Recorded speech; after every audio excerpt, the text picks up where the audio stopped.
aux îles d'or ensoleillées, au rivage sans nuages, au ciel enchanté.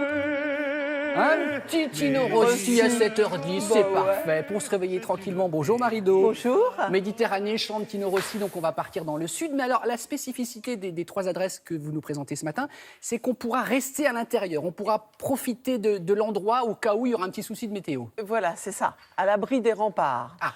Des murs épais, parce que ça garde bien la fraîcheur en été, bien la chaleur en hiver. C'est la clim parfaite. Alors, en Camargue d'abord. En Camargue, territoire sauvage, des chevaux, des flamants roses. Et au-delà des marais salants, eh bien, se profile, on va l'apercevoir, la silhouette d'Aigues-Mortes. Vous savez, Aigues-Mortes, d'où partit Saint-Louis pour la croisade. Avec les fameuses fêtes de Saint-Louis fin août. Exactement. Et autant dire que les remparts, eux ne datent pas d'hier, puisqu'ils étaient déjà là à l'époque. Et derrière la ligne de remparts, on va découvrir un hôtel qui porte le même nom que les remparts et qui vient d'être entièrement rénové par une famille spécialiste des hôtels près des remparts. Ensuite, on va aller à Saint-Laurent-des-Arbres. Alors, c'est toujours dans le Gard. Alors, si la ligne de rempart s'est peu à peu effacée avec le temps, eh bien, la maison Félissa, ça veut dire Félice, bonheur, eh bien, s'est immiscée où il y avait les remparts autrefois. Et c'est un style bohème, chic, très Provence qu'on va découvrir et très bien-être. Ensuite, dans les Alpes de Haute-Provence, on ne pouvait pas manquer la citadelle de Sisteron. C'est une merveille qui flamboie les nids d'été. Et dans les rues et les petites ruelles, j'ai découvert du cœur historique, j'ai découvert deux pépites. Le musée gallo-romain, il est absolument formidable avec des statues, franchement, de belles beauté, de toute beauté. Et puis le patio de Sophie. Et le patio de Sophie, c'est justement Sophie qui vous en parlera. Un vol de flamants roses balaie les étangs de Camargue. Au loin, les remparts d'Aigues-Mortes. Juste derrière, un hôtel emblématique de la cité, entièrement revisité. Nous sommes ici dans une ancienne caserne militaire qui a ouvert en 1746.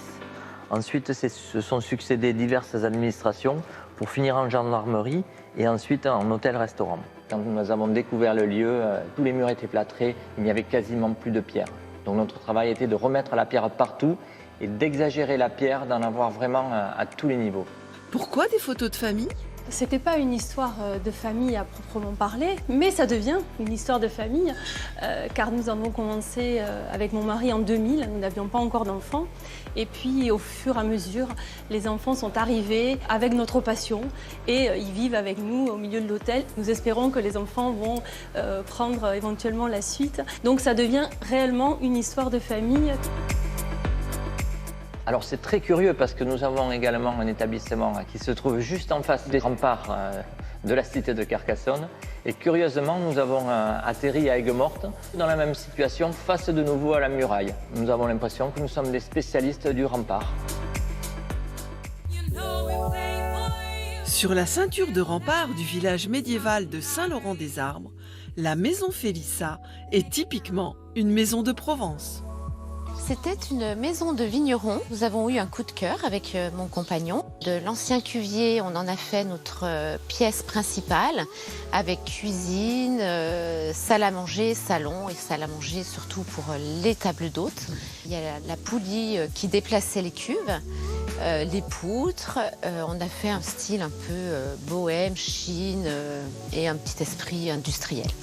J'aime beaucoup les tableaux, la peinture, la sculpture, les matières. Ton neutre, toile de lin, touche de fantaisie et note Pepsi.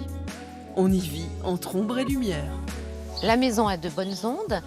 On pratique les massages, le yoga, que je propose chaque matin à mes hôtes, gracieusement. Et ça fait partie du bien-être. Et c'est un réel échange que l'on a avec nos hôtes. La Provence, on en rêvait et nous avons trouvé la maison de nos rêves. Dominé par sa citadelle, Sisteron. En son cœur historique, le patio de Sophie. Alors dans une ancienne vie, j'ai été 25 ans dans la communication et après j'ai bifurqué sur ma passion, la décoration, à Versailles. J'avais toujours dit je finirais chambre d'hôte en Provence. Sisteron est une ville absolument magnifique. On a vraiment un bijou avec la citadelle que je regarde tous les jours avec grande admiration.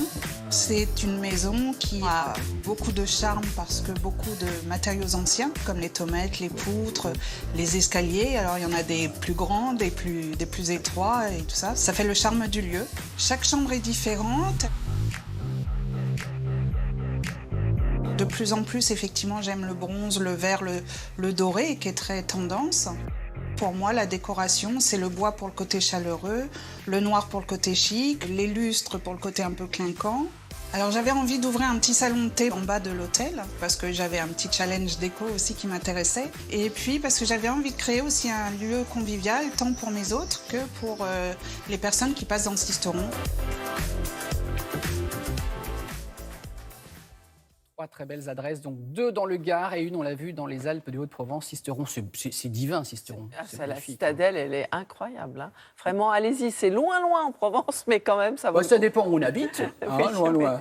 Merci beaucoup, Marie-Dominique, à plus tard.